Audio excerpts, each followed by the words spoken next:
روز 28 январ дар ҷамоати чоркӯҳи Исфара музокироти мақомоти Тоҷикистону Қирғизистон оғоз ёфт.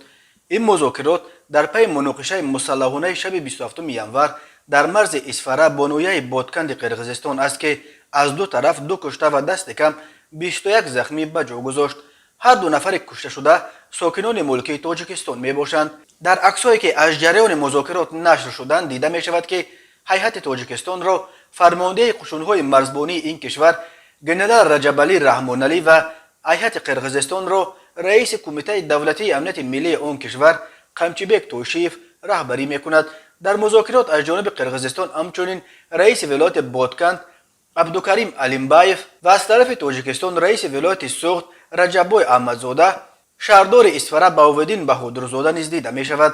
Гуфта мешавад музокирот пушти дарҳои баста мегузарад, вале дар оғози гуфтугӯҳо ҳам Тӯшиев ва ҳам Раҳмоналӣ ба зарурати ҳалли сулҳомези муноқишаҳо таъкид карданд.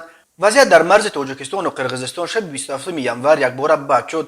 Тахминан соати 18:40 дар чорроҳаи Зарафшон ва маҳалли сомониёни ҷамоати чоркӯ байни марзбонони тоҷику қирғиз муноқишаи мусаллаҳонаи сар зад ки ҳудуди 6 соат давом кард.